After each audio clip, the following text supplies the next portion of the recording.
Muita alegria que eu estendo as boas-vindas a todos vocês que decidiram fazer parte dessa programação, primeira programação do ano de 2025, presencialmente aqui no Teatro UOL.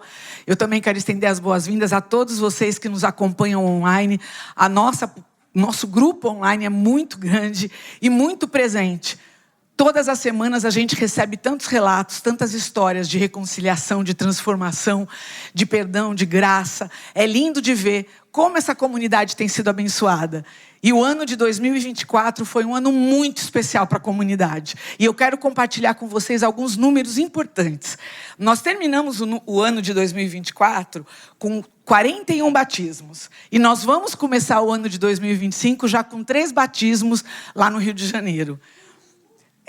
Nós terminamos o ano com 28 pequenos grupos nas cidades de Lisboa, Manaus, Palmas, Brasília, Rio, Sorocaba, São José dos Campos, Campinas, Itajaí, Florianópolis, Nova Odessa e, é claro, São Paulo, vários grupos. A média de participação nos PGs semanais é aproximadamente 416 pessoas que participam dos grupos, podendo chegar a 500 quando tem a presença dos nossos pastores nos PGs que se reúnem todas as semanas. Nós também temos uma média de reprodução das nossas publicações de programação, em média de 300 mil visualizações ano. Quando a gente multiplica, que em cada lar pode ter 2, 3, 4 pessoas, você faz a conta. A gente pode chegar aí à casa de 1 milhão de visualizações. É uma bênção saber que tanta gente está sendo abençoada pelas nossas programações. Nós temos diversos canais, como vocês já sabem, com bastante seguidores. Nós temos o nosso aplicativo e até o final do ano nós tínhamos 1.980 pessoas inscritas no nosso app, sendo que 1.215 se reconhecem como membros. Se você ainda não faz parte disso, vai lá no app e se inscreve. É importante a gente ter seus dados para estar sempre interagindo. Vocês sabem também que a comunidade elegeu o Instituto Sementes como um braço social e ela doou para o Instituto Sementes, para fortalecer os projetos, o valor de R$ 139.504, que foram utilizados para alguns projetos que trazem transformação e impacto social para famílias vulneráveis. A gente sabe que tem um ano incrível pela frente e que a gente precisa muito da tua participação. Para tudo isso acontecer, a gente tem aproximadamente 100 voluntários inscritos, pessoas que doam o seu tempo, as suas horas livres, os seus horários de lazer para fazer tudo isso acontecer. E se você gostaria de compartilhar a tua competência, o seu talento, algumas horas, vem falar com a gente. Sempre tem muito trabalho para fazer. E a gente sabe que os desafios são enormes e para sustentar tudo isso a gente também precisa da doação dos seus dízimos e ofertas, da devolução dos seus dízimos e ofertas. E tem muita gente que contribui todos os meses e a gente precisa que você continue sendo contribuinte para sustentar esse ministério. É muito fácil, é pix@umlugarcomunidade.com.br. E não menos importante, se inscreva em todas as nossas redes, plataformas, aplicativo, para você ficar por dentro de tudo da nossa programação. Hoje terminaremos a série O Bom Pastor, com a pastora Keldan, e eu espero sinceramente que o Espírito Santo seja derramado nessa comunidade, na nossa vida, para que a gente possa ser luz, ser amor, ser o reino de Deus, onde quer que a gente for. Feliz Ano Novo, comunidade. Querido Pai, a gente te agradece pelo teu amor, pela oportunidade de te servir, e a gente te pede, Pai, que o seu Espírito Santo esteja presente em nossa vida e nessa programação. Em nome de Jesus. Amém.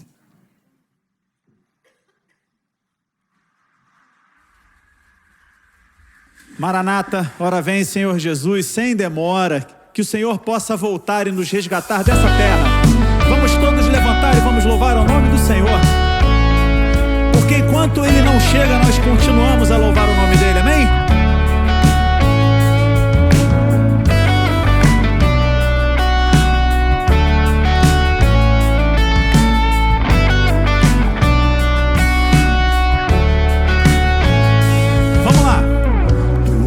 A minha luz, a minha salvação e a ti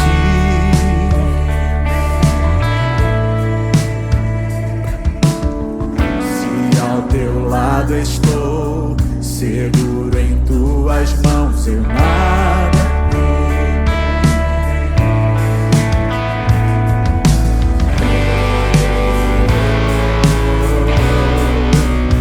tu és santo.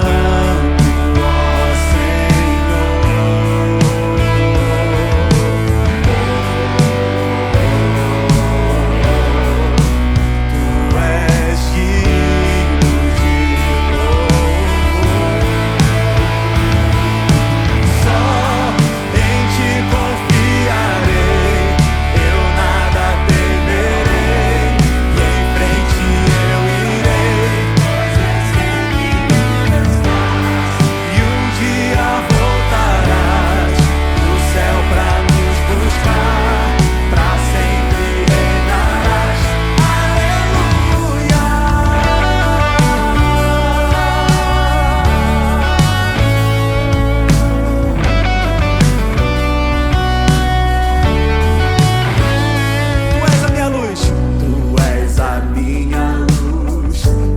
salvação.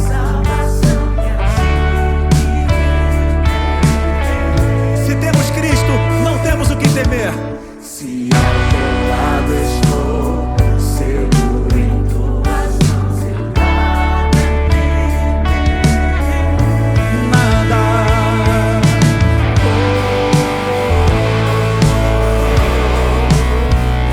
Tu és santo.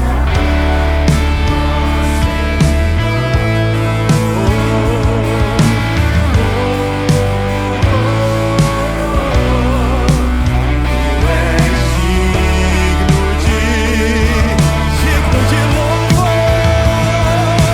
só em ti confiarei.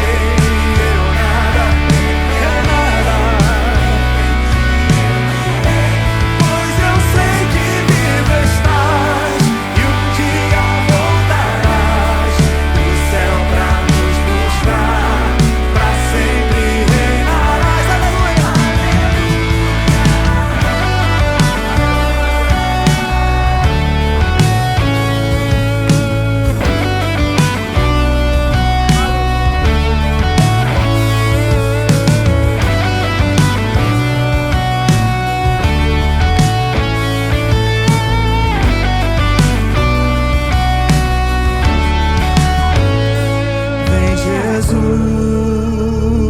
Vem Jesus, Maranata, hora vem. Você crê nisso? Vem Jesus, Maranata, hora vem. Vem Jesus, vem.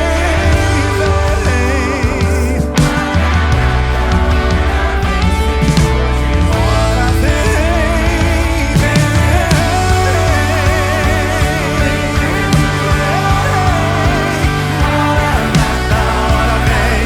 vem Senhor Jesus, confie só, em ti confiarei. Eu nada temerei. Eu sei e um dia voltarás do céu pra nos buscar, pra sempre reinarás. Aleluia, só em ti confiarei.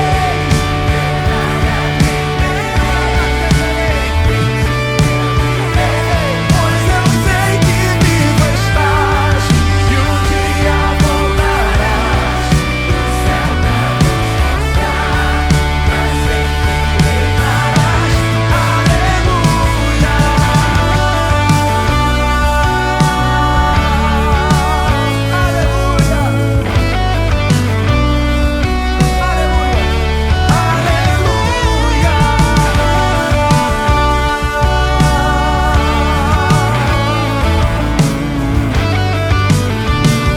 Aleluia, Aleluia. Aleluia. Aleluia. Esse Deus de amor e de misericórdia que um dia nos resgatará dessa terra, Ele é o Deus por quem nós comemos, bebemos e fazemos tudo o que nós entendemos que nós devemos fazer para a glória dEle. Porque não existe vida fora dEle, não existe ar que respiramos fora dEle, não existe saúde mental, emocional, nem material fora dEle. Tudo que somos, tudo que temos, a nossa existência devemos a Ele. É por isso que em nossa vida nós proclamamos as suas obras e as suas bênçãos.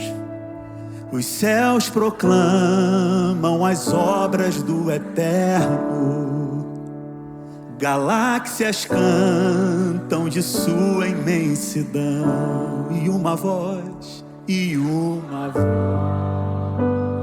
com sons de glória ecoam em toda a criação. Do grão que faz a vida irromper, o esplendor do invisível faz nascer, e uma voz com sons de glória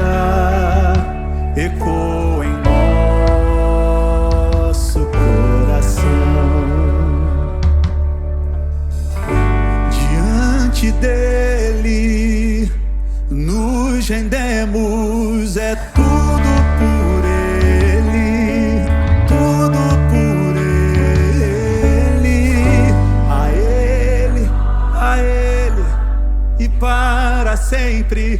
É tudo, tudo por Ele.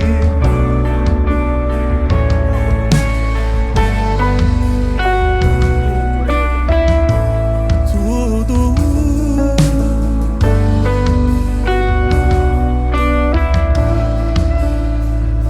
Em oração e na palavra seguiremos. Somos um só corpo. Em um só corpo, rendido à missão. E nossa voz, com sons de glória, irá romper a escuridão. Diante dele nos rendemos. É tudo por Ele, Tudo a Ele. a Ele a glória, para sempre. É tudo por Ele, tudo por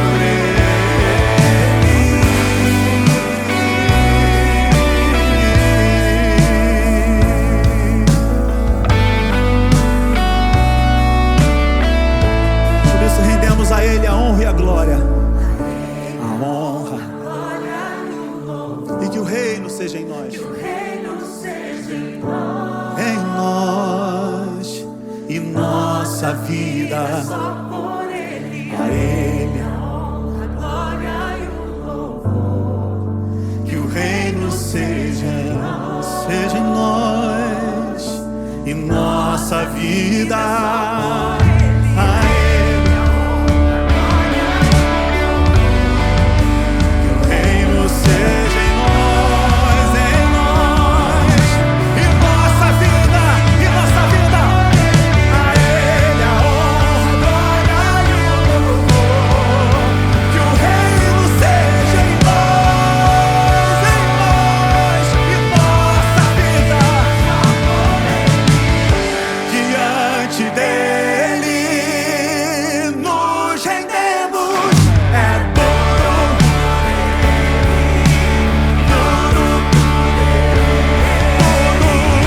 a Ele a glória e para sempre.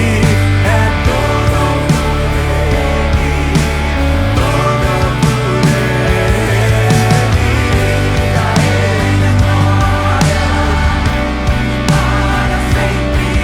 É tudo por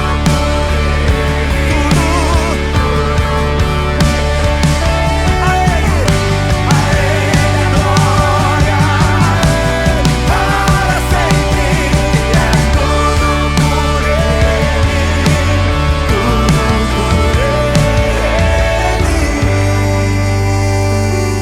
tudo por Ele, a Ele e a Ele a honra, a glória e o louvor. Que o reino seja em nós. reino seja em nós. Em nós e nossa vida só por Ele. A minha e a sua vida para a glória dele. Para a glória. Para a glória daquele que nos formou e que nos retirou do pó da terra. E é justamente por isso que nós precisamos, às vezes, voltar ao pó da terra. Ter a nossa glória, os nossos desejos, os nossos anseios, tudo isso devolvido ao pó da terra para que de lá Ele possa fazer renascer uma nova criatura. Às vezes é necessário a gente voltar um pouco ao pó da terra e reconhecermos que nós somos pó.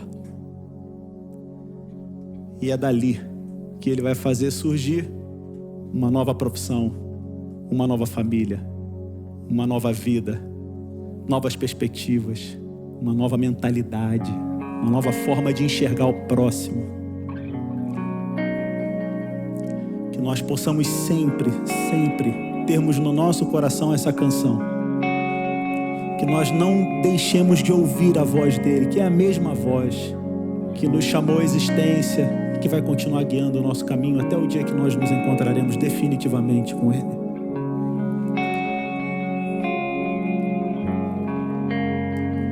Somos vivos viajantes, cansados de andar,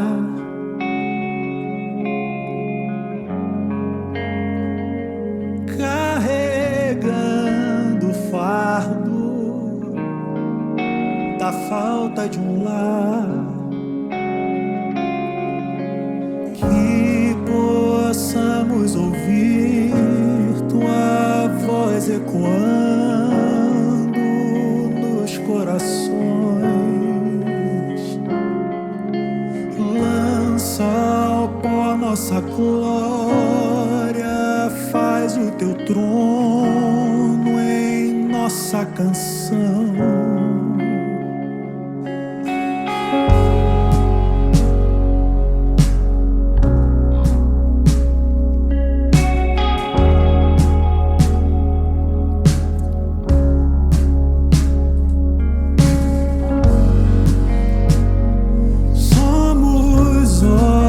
Secos, num vale no chão,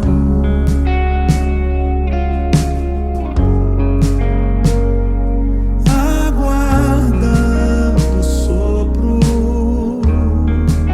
da recriação, que possamos ouvir tua voz ecoando corações. Lança ao pó, Senhor.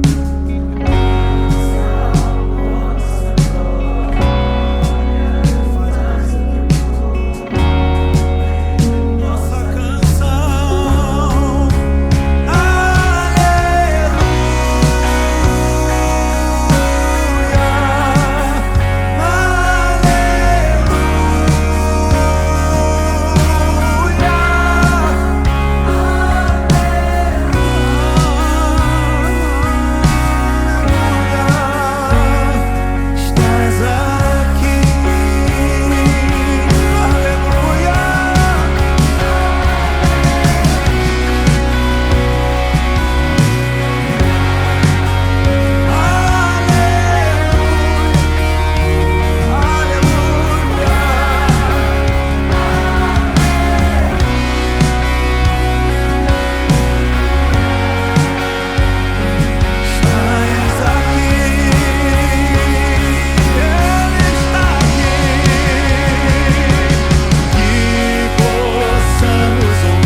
mesma voz, que possamos ouvir tua voz ecoando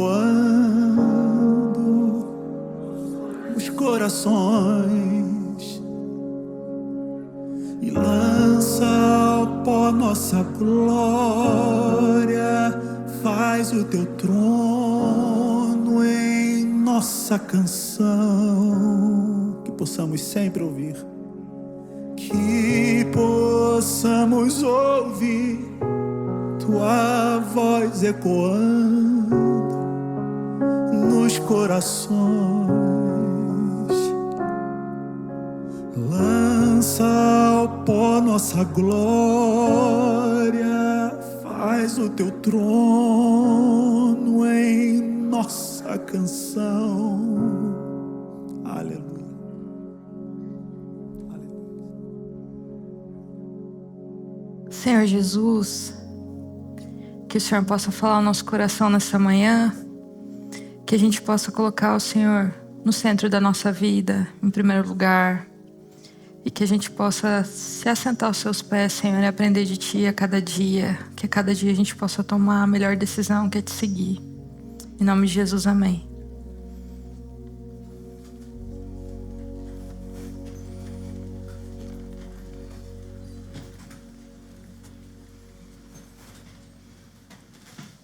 Ser pastor. Eu tô aqui porque deu errado. Não, mas não é isso que você está pensando. Ah, você tentou de tudo na vida e fracassou, daí a última alternativa foi fazer teologia e ser pastora. Não é isso. Eu estudei piano, fiz música, porque eu amava e ainda amo esse ambiente de igreja, de você estar ali, de você fazer música de Deus e tal, e conviver com pessoas. E eu gostava tanto que eu queria só trabalhar com isso. Só trabalhar com igreja. E da onde eu vim, a minha tradição religiosa, você ser pastor no Brasil, para mim, é um negócio assim impensável, é impossível, não tem como. Isso não é uma alternativa, isso não é uma ideia. Mas um relacionamento que deu errado me fez estar aqui hoje. Há 10 anos atrás eu era noiva. E eu estava assim, olha, vou ter que mudar de cidade, vou ter que deixar aqui meu trabalho e tal, vou me mudar para uma cidade que está ali do lado da universidade. E por que não, né? Por que não estudar a Bíblia? Afinal, é o melhor estudo que se tem. E eu pensei assim, vou começar a estudar, já que eu vou para lá, então vou estudar, vou fazer teologia. E os milagres de Deus já começam ali no início, né? Porque eu não sei até hoje como é que eu consegui passar naquela prova. Para começo de história, eu tinha um cabelo que não era laranja, era cenoura. Eu parecia a Ariel lá da Pequena Sereia. Fui fazer a prova numa tradição que é totalmente conservadora e pelo milagre de Deus passei. A pessoa que eu estava me relacionando me apoiou nessa ideia de fazer teologia. Ele estava comigo quando eu fui fazer a prova. Só que assim, não é porque você gosta de alguém ou alguém gosta de você que as coisas vão dar certo. E na verdade, assim, olhando de uma perspectiva, a gente dava muito certo. Separado, né? Porque separado a gente... Nossa, era sucesso a vida, a gente conseguia as coisas, alcançava plano. Aqui separado é iniciação científica, conquista. Voltava a namorar, dava errado. Ele aqui, fazia, né? Conseguiu passar no curso que queria, estava estudando inglês, a vida estava dando certo e voltou a namorar. Era duas forças, né, que se anulam na natureza. Assim era o namoro ali. E assim, os anos iam passando, ele ia me enrolando e eu enrolando ele. E o namoro que, né, meio que vai empurrando com a barriga, porque não dá certo junto. E realmente, a gente terminou ali uns dias antes de eu começar a estudar teologia. E todo mundo, né, pensou uma ideia sensata, que era eu voltar para São Paulo, voltar para as minhas coisas, só que eu não voltei. Porque por um segundo, por um milésimo de segundo, eu pensei, mas será?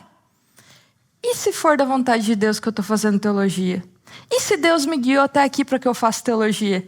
E se eu fosse pastora? E assim, eu falei para minha família ali no início, não, você tá louca? Por que você vai fazer uma faculdade que você não tem emprego depois? E hoje, né, eu acredito que eles gostam, né, eu espero que sim. Um abraço, né, pro meu pai e pra minha mãe. Mas assim, era uma loucura total. E eu embarquei nisso. E graças a Deus, aquele casamento, né, para minha felicidade e felicidade da pessoa que se relacionava comigo não aconteceu, mas aconteceu uma união que para mim é até que a morte os separe, porque eu sou muito feliz sendo pastora. Eu tenho uma satisfação enorme, para mim é um privilégio, sabe? Eu sou paga para estudar a Bíblia. Olha só que maravilhoso, né? Pastor Edson que mata a gente ali com os temas difíceis que ele escolhe. Eu acompanho a história de várias pessoas que estão nessa jornada com Deus e vou aprendendo com elas. Para mim, me dá satisfação todos os dias. Eu agradeço a Deus. Senhor, muito obrigada. E muitas vezes eu paro no meu dia e fico pensando, nossa, não é que aconteceu? Vamos beliscar aqui. Não, eu estou aqui na frente de vocês, vocês estão aqui comigo e está acontecendo. Quando alguém me pergunta, olha, eu estou pensando em fazer teologia, eu tenho 2 sentimentos. O primeiro deles é loucura. É aquele tipo de coisa que você faz e você diz assim, olha, as crianças que estão em casa, não façam isso em casa, porque pode dar muito ruim. E poderia ter dado muito ruim para mim. Mas, por Deus, deu certo. Então, esse primeiro sentimento, para mim, vem acompanhado. E se Deus estiver guiando por você?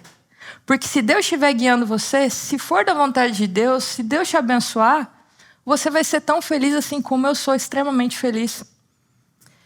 E hoje a gente chegou aqui, já estudou vários momentos na Bíblia que é apresentado a figura do pastor e das ovelhas, né? A gente foi ali, o que é essa metáfora de Deus sendo pastor? Nos Salmos, nos profetas, a gente chegou até as parábolas de Jesus e hoje a gente vai ver o que será que significa ser pastor nas cartas de Pedro. O que ele escreve para a igreja, como que ele apresenta Deus sendo um pastor ali na primeira carta de Pedro. E Pedro, ele escreve a sua primeira carta para uma igreja que estava sofrendo muito. Então, o tema principal dessa carta é o sofrimento. É uma carta escrita de maneira muito intensa. E você ser um cristão, que ele escreve ali para vários cristãos que estavam ali na Ásia Menor, que estava sob o domínio romano, era ter uma vida de risco. Era ser visto como subversivo para o governo. E era muitas vezes não ter só um rompimento com o Estado, ser visto como inimigo do Estado, mas também ser visto como um inimigo da sua família. Então as famílias se rompiam ali, você estava sofrendo ameaça, você tinha risco de vida. Então, como que você vai ser cristão se você é escravo e o seu senhor não é cristão? Como que você vai ser cristão se, quem sabe, você ali era uma mulher casada com alguém que não era cristão? Não tinha espaço para a mulher ali. Não tinha espaço para você. Como que você pode manter a fé? Então, Pedro, ele vai escrever para fortalecer essas pessoas que estavam passando por muito sofrimento. Só que quem é Pedro para escrever para essas pessoas? Que autoridade ele tinha de aconselhar alguém? Se a gente for ver como que os evangelhos, né, descrevem o apóstolo Pedro, ele é descrito como alguém, como um líder natural. Ele é a única pessoa, o único discípulo que pediu para andar sobre a água. Ele é quem tinha uma ideia muito bela, um conceito muito bonito sobre quem é Jesus. E era tão bonito que Jesus virou para ele e falou assim, olha, Pedro, isso que você me falou é uma coisa que só pode ter sido revelada por Deus, sabe? Só pelo Pai, porque isso não vem de você. Então Pedro era o homem da revelação. Só que ao mesmo tempo que ele era o homem da revelação, ele tinha umas ideias ruins também, né? Que ele chega para Jesus, puxa Jesus de lado e fala assim, ó, Senhor, o senhor tem que parar de falar que o senhor vai morrer, isso daí não pega bem para o senhor. E daí Jesus vira para ele, olha, essa ideia aí que você está tendo é uma ideia diabólica. Então, quem era Pedro, né? De andar sobre as águas, de sobrepor as águas e afundar nelas, de saber, de ter uma ideia bonita de quem é Jesus e ao mesmo tempo não saber nada, não ter entendido nada da missão que Jesus tinha. Esse era Pedro. E é interessante ver a biografia de Pedro nas aulas do pastor Marcelo Rezende, né? Então, muita dessa leitura aqui que eu vou apresentar para vocês essa manhã, que a gente vai estudar juntos, tem a visão do pastor Marcelo Rezende, porque o pastor Marcelo é uma pessoa que ama os evangelhos, que assim, a ideia que tem quando a gente escuta ele falando é de alguém que se encontra aí com Mateus, Marcos, Lucas e João toda terça e quinta para jogar bola, é mais ou menos isso. Então, se a gente for ver a história de Pedro, quem ele era, a gente vai ver alguém que chega horas antes de Jesus ser preso e fala assim para Jesus, Senhor, eu tô contigo até o fim. Porque, olha, todo mundo pode fugir, mas eu não, eu tô aqui com o Senhor, eu vou ficar até o fim. O Senhor pode lavar o pé de todo mundo, mas o meu pé o Senhor não vai lavar. Esse era Pedro. humilde, né? E daí, horas depois dele falar, de fazer essa declaração de amor por Jesus, Pedro vai aparecer falando palavrão, praguejando. É isso que acontece em Marcos 14:71. Pedro aparece praguejando de Jesus. É dito, né, que ele está ali se aquecendo e Jesus está sendo julgado. Então, para as pessoas falarem assim, olha, você está ali com ele, você é um desses discípulos aí, dessa pessoa, de Jesus. Daí ele fala, não, daí ele fala um monte de coisa para ver que ele não tinha nada a ver com Jesus. Xinga Jesus. E daí você pensa, né, Pedro era alguém que falou palavrão, como que pode alguém? E eu fico pensando, né, o que aconteceria se antes de você chegar aqui na igreja, aqui, você se encontrasse aí com o pastor Edson e visse ele te xingando no trânsito? Você sentaria aqui nessa cadeira para ser aconselhado por ele? Você leria a carta do pastor Pedro? Pedro era alguém que amava Jesus, mas que errou feio. E não só errou essa vez de negar Jesus, depois ele vai continuar errando também. Em Gálatas, no capítulo 2, Paulo ele vai quebrar os pratos com Pedro, porque Pedro, quando os judeus chegam, Pedro simplesmente para de comer junto com os não-judeus para agradar os judeus. Daí Paulo vai falar assim, mas você está louco? Você não sabe que Deus não faz acepção de pessoas? Mas você é mirim, você é juvenil, como é que você pode cometer um erro crasso desse? Esse é Pedro. Yaka, mas isso, enfim, mas foi antes, mas esse erro de negar Jesus, Pedro ele nega Jesus depois de passar 3 anos com Jesus. 3 anos você acorda e Jesus vai curar, tá com Jesus e sempre tá com Jesus e todos os dias com Jesus, depois de 3 anos sendo uma pessoa íntima de Jesus. Ele nega Jesus e nega Jesus na cara de Jesus, porque ele estava uma distância que dava para enxergar Jesus. Jesus estava sendo julgado ali. E Pedro estava ali para ver o que ia acontecer com Jesus. E Jesus ele avisa, né, Pedro? Ele diz assim, olha, Pedro, antes que o galo cante 2 vezes, você vai me negar 3 vezes. Bem específico no Evangelho de Marcos. E Pedro, né? Jesus, ele avisa, não só, ele diz assim, né? Em Lucas, no capítulo 22, verso 31 e 32, diz assim, Simão, Simão, Satanás pediu vocês para peneirá-los como trigo, mas eu orei por você, para que a sua fé não desfaleça. E quando você se converter, quando você tornar a mim, fortaleça os seus irmãos. Pedro ele vai fortalecer as pessoas. Só que antes ele precisava passar por uma experiência extremamente difícil, ele precisava se converter. Pedro ele tinha intimidade com Jesus, ele conhecia Jesus, ele convivia com Jesus, ele amava Jesus, mas Pedro precisava se converter. Quem sabe nós somos líderes, somos pastores, somos pessoas que têm frequentado esse ambiente religioso há tanto tempo, há tantos anos, conhecemos Jesus, amamos Jesus, mas quem sabe também precisamos passar por uma experiência difícil, de conversão, de tornar para Jesus. E é isso que acontece com Pedro. Pedro, quando ele cai em si, que ele tinha feito exatamente aquilo que Jesus tinha alertado para ele se arrepende amargamente. Ele desmorona. Jesus ele ressuscita e ele manda um recado para Pedro. Porque o anjo fala ali para as mulheres, olha, vão lá avisar os discípulos e a Pedro. Discípulos e a Pedro. Jesus ele quer ter uma conversa com Pedro. Só que quem vai contar isso pra gente não é o Evangelho de Marcos, porque o Evangelho de Marcos é o Evangelho segundo a perspectiva de Pedro. Quem vai contar isso é outro discípulo. É João. No final do Evangelho de João, a gente vai ter essa conversa que Jesus ele teve com Pedro. O João vai contar pra gente. Então é dito que estavam ali os discípulos, estavam ali no mar da Galileia, estavam esperando Jesus para conversar com Jesus. Mas até agora Jesus não tinha aparecido, sabe-se lá quando que Jesus vai aparecer. Eles estão ali esperando e Pedro diz assim que Pedro tem uma ideia, vou pescar. Daí diz que todos os discípulos falaram assim, nós vamos com você. Para você ver como é que o pessoal surfava na liderança de Pedro, né? Eles tinham as ideias e o pessoal ia atrás. Pedro tinha a ideia e o pessoal ia junto. E eles vão pescar. Jesus aparece, só que eles não reconhecem Jesus. Jesus chega e fala assim, Deus, tem alguma coisa para comer aí? Deus, quê? Para comer, alguma coisa para comer? Não, nós pescamos a noite inteira, não pegamos nada. Passa amanhã. Daí ele falou, direita, joga a rede para a direita. E daí você imagina, aqueles pescadores profissionais veem um estranho passando e acatam a ideia desse estranho. Então vamos jogar a rede para a direita. Jogaram a rede para a direita. E pescaram 153 peixes grandes. O que isso significa?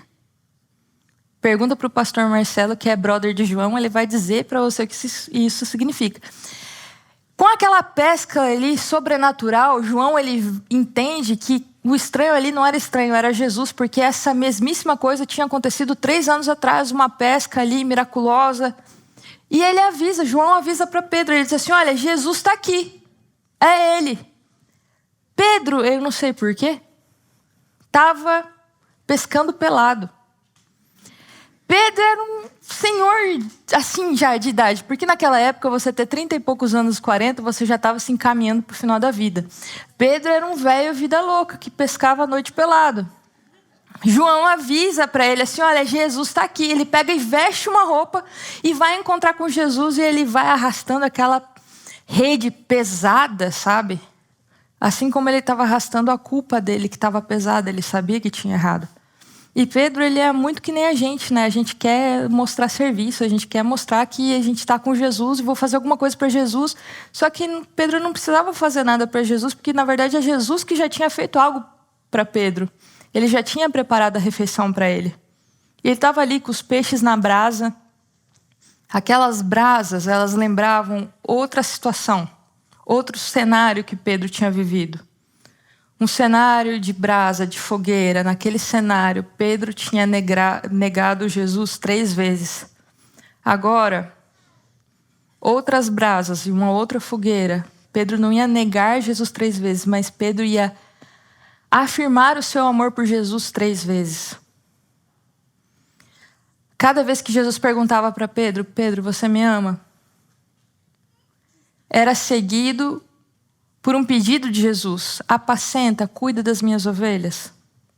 Jesus, ele pede para Pedro por um amor ágape, que é um amor puro, que é um amor perfeito, e Pedro responde, é amor filéu, que é um amor humano. Jesus aceita o amor imperfeito de Pedro. E os dois vão caminhar juntos. E é dito ali no final do Evangelho de João, em João 21, nós temos um dos versos mais tristes das Escrituras. Jesus vai jogar na cara de Pedro que ele não era mais jovem. É dito assim, 21, verso 18. Digo-lhe a verdade, quando você era mais jovem, vestia-se e ia para onde queria. Mas quando você for velho, estenderá as mãos e outra pessoa o vestirá e o levará para onde você não deseja ir. Triste. Jesus fala, olha só, quando você for mais velho, João fala, né, que é o modo de Pedro, que Pedro iria morrer, de braços estendidos, né? Ele fala, quando você for mais velho, você realmente vai morrer por mim, Pedro. Só que o mais importante disso não é o fato de que Pedro iria morrer por Jesus, mas é Pedro quem vive para contar, para testemunhar a história de Jesus. Tanto que quando Paulo ele vai querer saber mais sobre Jesus, é com Pedro que ele vai aprender. Ele vai passar uns dias ali com Pedro. Pedro ele podia escrever para uma igreja que estava passando por muito sofrimento, porque Pedro já tinha sofrido muito. Tinha passado por muita dificuldade. Então ele entendia quem sofria, porque ele já tinha caminhado esse caminho. E Pedro ele escreve a sua carta, e um dos primeiros pedidos que tem ali, no final da sua carta, é para os pastores e para aquela igreja. E ele faz um pedido à igreja para que se submetam à liderança, para que se submetam aos pastores, para que se submetam aos líderes. E eu fico pensando, né? que será que Pedro queria dizer com se submeter a uma liderança? Hoje você ser rebanho e você ter um pastor não é muito bem visto, né? Você tem a mentalidade de rebanho é como se alguém fosse a sua consciência, alguém manipulasse e agora você vai fazer a vontade dessa pessoa, ela te controla. Foucault, um dos principais pensadores do século XX, ele vai dizer que o cristianismo ele rompe com todas as estruturas vigentes, porque o cristianismo ele cria uma outra forma, uma nova forma, ele inventa uma forma de governar. E ele chama isso de poder pastoral ou, muitas vezes também, de governo das almas. O cristianismo ele cria um novo sujeito, porque agora eu não preciso de algo externo, de uma instituição externa que me vigie, que me controle, porque agora é eu mesmo que me vigio. E eu tenho um pastor, um padre, que eu vou confessar todos os meus erros, vou confessar todos os meus pensamentos, e esse pastor, esse padre, ele precisa, porque ele cuida de cada pessoa individualmente, ele é um poder, um tipo de poder individualizante, assim, né? Então ele cuida de cada pessoa, ele é responsável pelo rebanho, ele é responsável pelo pecado de cada pessoa. E através dessa direção de consciência, ele vai cuidar de cada pessoa. E ele vai dizer que esse tipo de poder ele foi tão eficaz que ele se laicizou.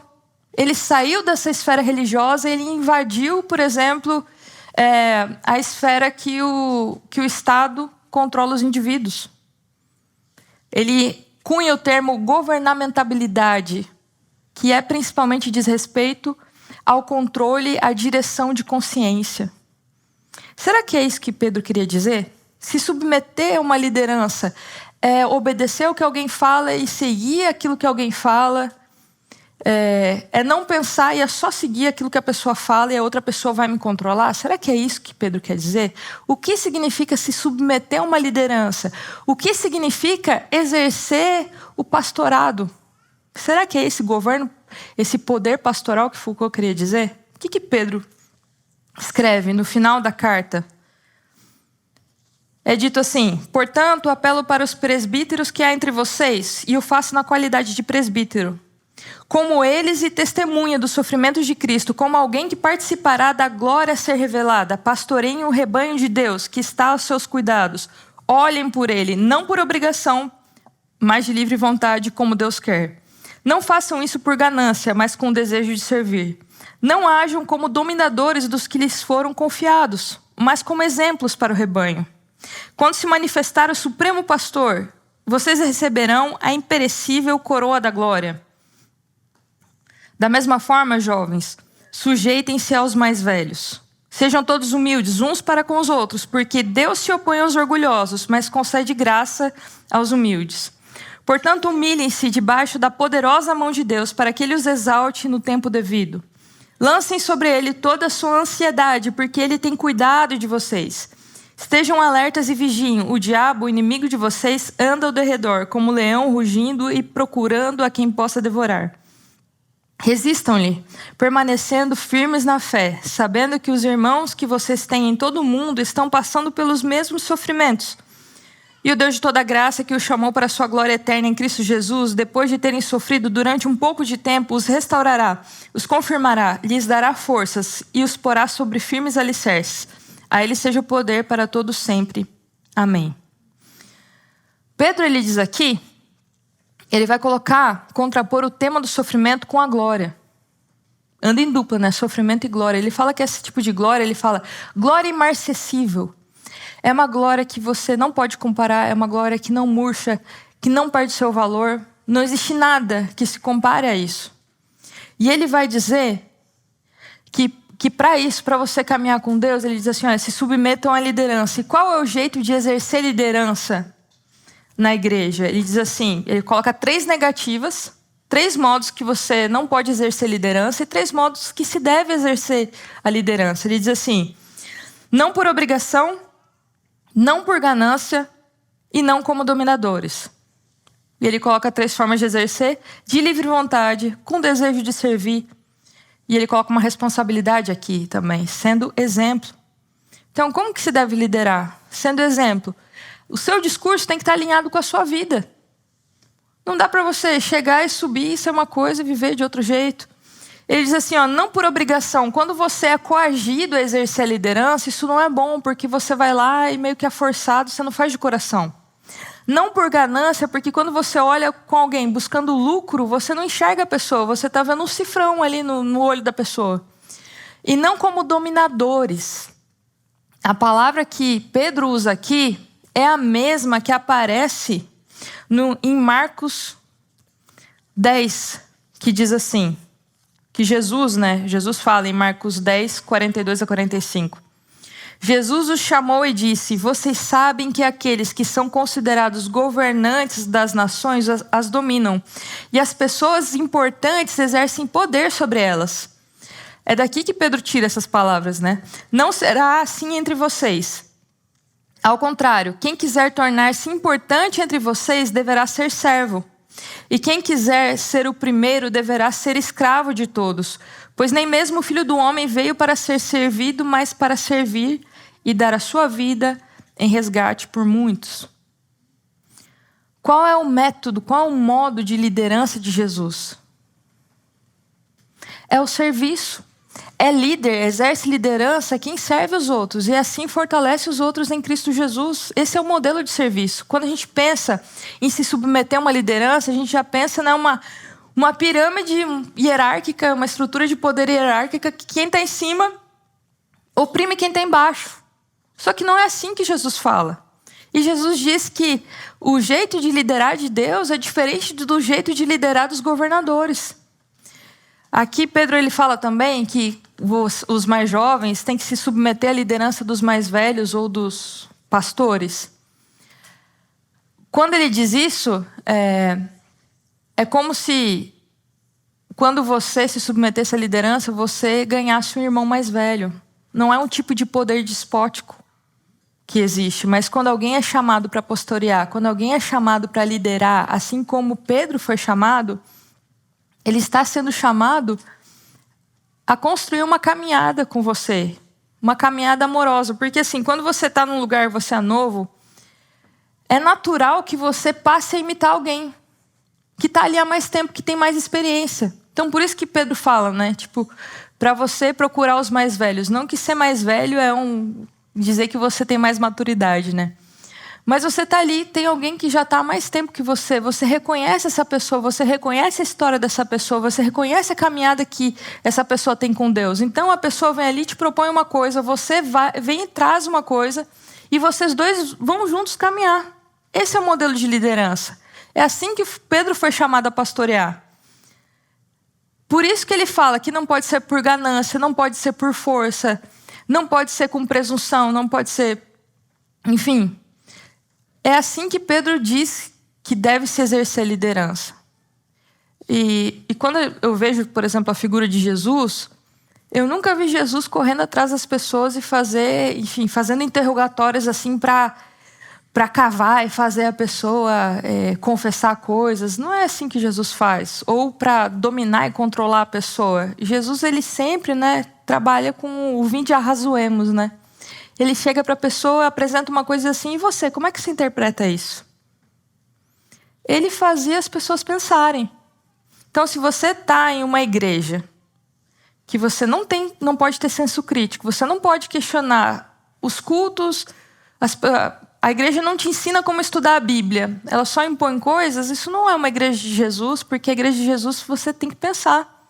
Na igreja de Jesus você não tem nenhuma pessoa que é consciência da outra. De outra forma, isso não é a igreja de Jesus. E Pedro, ele coloca assim que é Deus quem fortalece, é Deus quem sustenta. No final do capítulo 5 ele fala isso. Então não é a palavra de um pastor que vai te alicerçar na vida. Quem te alicerça, quem fortalece é Cristo Jesus. Pedro fala isso. Então se você está numa igreja que você precisa do pastor para ter a revelação do que vai acontecer na sua vida, e aí você precisa procurar ele, porque na verdade Deus escuta ele, né? Escuta a oração dele, não escuta a sua, você está no caminho errado. E vai acontecer muitas vezes, né? Tem gente assim, olha, não toca no ungido de Deus, que não pode falar do pastor. Você viu o que Paulo fez de Pedro? Pedro era pastor. Paulo chegou na cara de Pedro, você está errado. E brigaram e quebraram tudo ali, e depois se acertaram. Mas é assim que acontece. É uma caminhada que você não faz sozinho. Tem um monte de gente caminhando com você. O pastor precisa ser pastoreado também. E aqui a gente vê também Pedro falando assim, olha, vocês sejam humildes uns aos outros. Tem um livro da Christine Neff, e ela vai dizer assim, né? Porque ela diz assim, olha, cita uma pesquisa e ela fala que 84% dos estudantes vão dizer que eles são melhores do que os seus colegas no quesito convivência. 94% dos professores universitários se acham melhores professores do que os seus colegas. E 90% dos motoristas, mesmo tendo causado um acidente de trânsito ali, vão dizer que são melhores motoristas do que os outros. E ela fala isso dizendo que isso mostra que em questões que a nossa cultura valoriza como importante, a gente vai ter uma tendência, mesmo tendo autoestima baixa, de se achar melhores do que os outros. Na nossa cultura, ela não... É proibido você se achar na média. É proibido, você tem que estar acima dela ou abaixo dela para já se desculpar, para evitar a crítica do outro. Mas você pensa que você é melhor do que os outros. A gente pensa que a gente é mais bonito, que a gente é mais simpático, que a gente é mais amoroso, que a gente é melhor do que o outro. Isso, por exemplo, em culturas asiáticas que são mais coletivistas, eles se acham, né, como a presunção é mal vista lá, eles se acham mais colaboradores, mais generosos, mais humildes do que seus companheiros. A psicologia estuda isso e ela fala que a gente não somente se acha melhores do que os outros, mas a gente acha que os outros são piores do que nós. Quando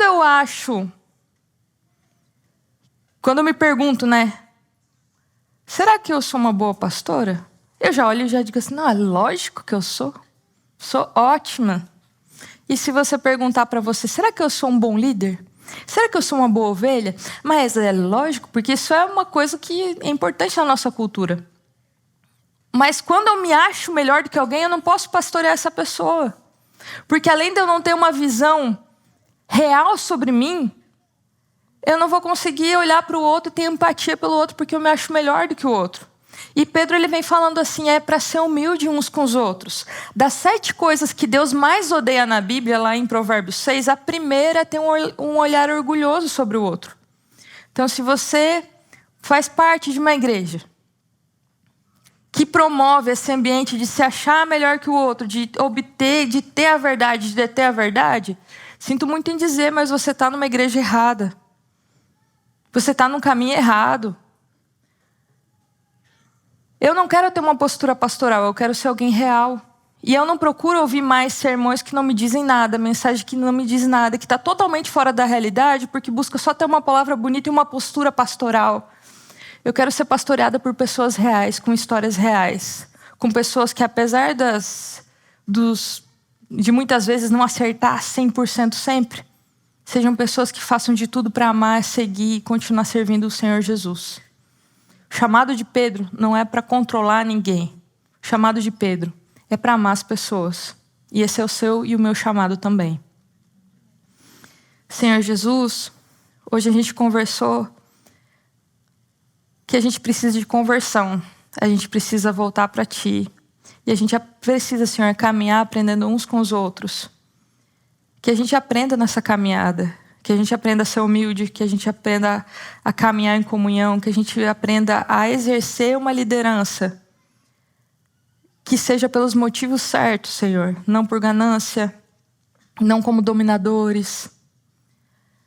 Que a gente seja chamado, Senhor, a Te servir e aceite esse chamado de te servir em humildade, seguindo os passos que o Senhor nos deixou. Eu sei que aqui tem pessoas que já exerceram a liderança, tem pessoas que caminham contigo há vários anos e tem pessoas que são chamadas a exercer a liderança. Eu te peço por todas essas pessoas, pelo chamado que o Senhor tem para cada um delas, que a gente possa ser ovelhas e pastores, Senhor, que sigam o maior pastor, que é Cristo Jesus. Que o Senhor esteja conosco, que o Senhor guie o nosso coração. Em nome de Jesus, amém.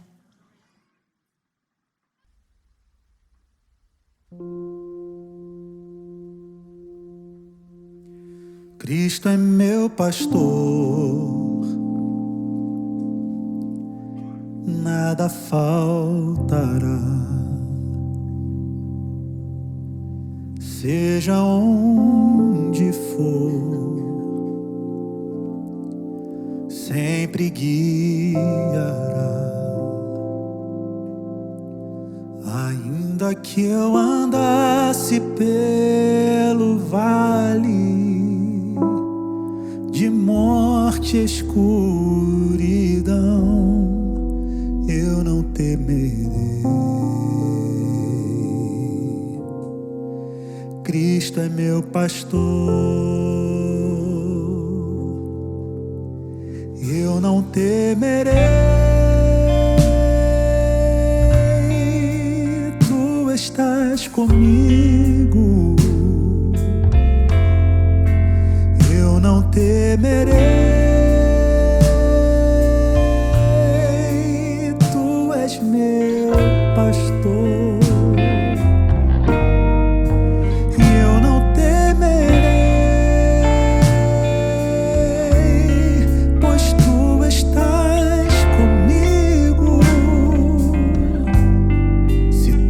Estás comigo,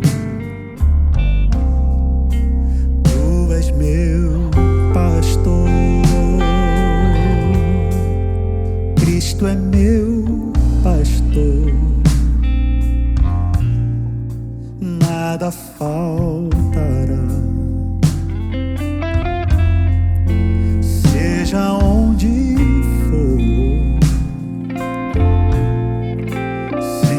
guiará. É certo que a tua misericórdia e bondade me seguirão,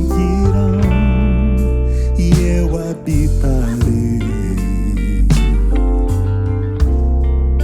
na casa do Senhor.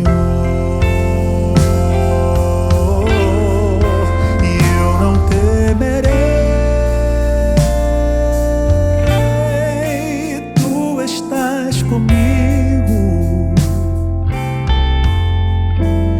eu não temerei.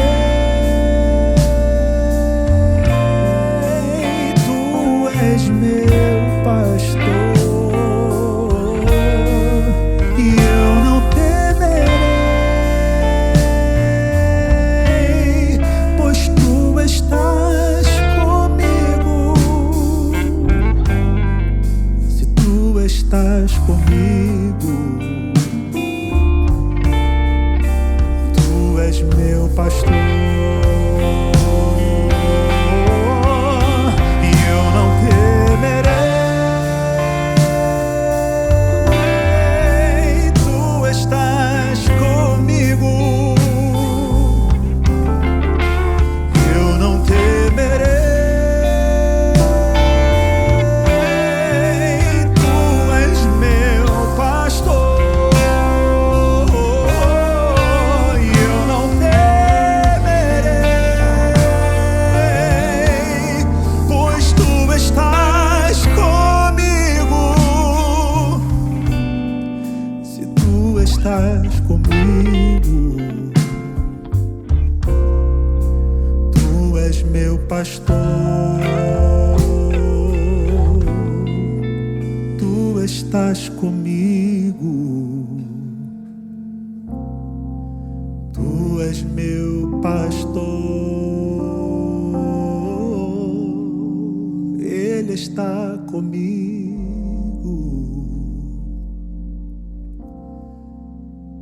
não há o que temer.